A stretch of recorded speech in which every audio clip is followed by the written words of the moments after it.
Welcome to another explainer for the Wise podcast.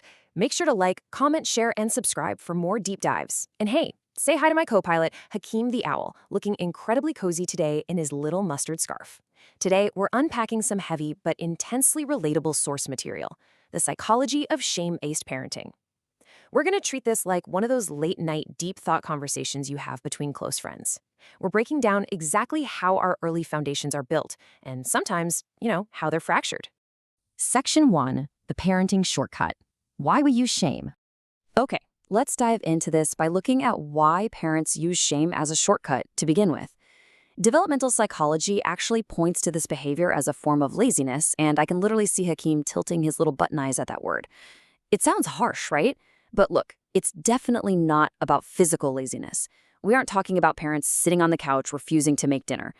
Rather, it's an emotional and psychological shortcut. It's what happens when a parent prioritizes their own immediate peace and quiet over a child's long-term developmental needs. It's like putting a piece of cheap duct tape over a bursting pipe instead of taking the time to actually fix the plumbing. Sure, it stops the leak for 5 minutes, but the pressure, it's still building behind the walls. The crucial point here is that doing this the right way is exhausting. Explaining the why behind rules, like why we don't hit our siblings because it hurts their bodies and their feelings, well, that takes immense cognitive patience. And regulating your own parental anger, that is incredibly hard emotional work. When a parent uses humiliation, it's essentially just an emotionally irresponsible way to externalize their own frustration. They're dumping their unmanaged feelings onto the child. They're choosing the immediate, fear-based obedience of, do it because I said so, what's wrong with you, over the long-term, painstaking project of building genuine trust and moral logic. Section 2, Guilt versus Shame. Digging at self-esteem. Whew. Let's look at how this builds into something uniquely toxic, constantly digging away at a kid's self-esteem. What's really tragic here is the stark contrast between these two feelings.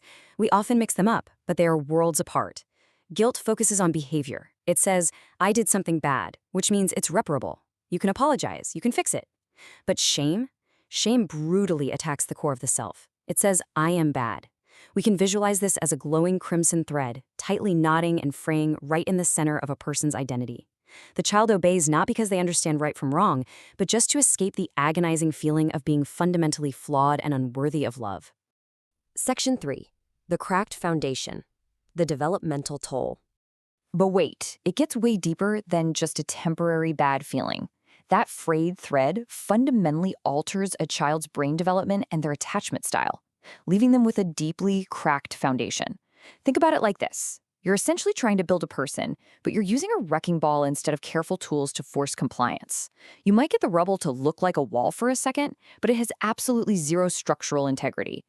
Hakim is practically slumping his little tweed shoulders back there, and honestly, same. Because we see exactly how kids internalize this humiliation. The parent's shaming voice gets downloaded into the child's brain and straight up becomes their own inner critic. It leads to a lifetime of crippling perfectionism. Emotions are completely suppressed because expressing them just brought mockery or anger.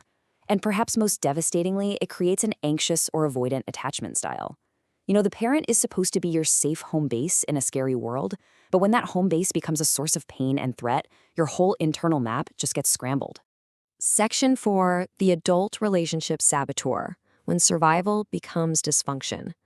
This timeline brilliantly illustrates how those childhood survival strategies directly morph into the adult relationship dysfunctions we see all around us, in our friends, our partners, or even, if we're being completely honest, ourselves.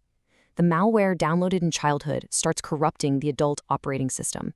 Just tracking this, if you were raised in a shame-based environment, your vulnerability was literally punished. So as a teenager, you naturally develop chronic people-pleasing or fawning to avoid any chance of rejection.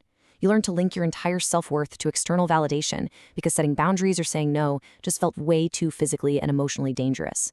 By the time you reach adulthood, you've built massive, impenetrable walls. You crave connection, but authentic intimacy feels impossible because letting someone in means giving them the power to shame you again. When we compare a healthy foundation to a shame-based one, man, the differences are night and day. That harsh inner critic acts as a total relationship saboteur. We see a person constantly anticipating criticism, bouncing between extreme neediness and preemptive withdrawal. They're leaving before they can be left. And healthy conflict resolution? It's almost impossible. Because if you were raised by a wrecking ball, you only know two modes, domination or humiliation. You either shrink away to avoid conflict completely, or you lash out and become the shamer yourself. Section 5, breaking the generational cycle, the transgenerational script. Now, before we get too cynical or totally overwhelmed by the heaviness of this, let's look at the generational cycle, because understanding this next part is absolutely crucial. This isn't just about condemning parents, it's actually about finding a path to healing. We have to talk about the transgenerational script. Most parents who rely on these toxic tactics are simply replaying the exact same trauma that was done to them. It's essentially an unconscious inheritance. They're operating from a completely wired, stressed-out nervous system out of pure ignorance. When their kid acts out, their nervous system panics and they default to the only tool they were ever given: domination. Haha, I see Hakeem is looking up at the vintage star charts in the background, feeling a bit of comforted resolution here, and I'm right there with him. Because it is so vital to realize that these parents are not movie villains, they are not evil, they are wounded.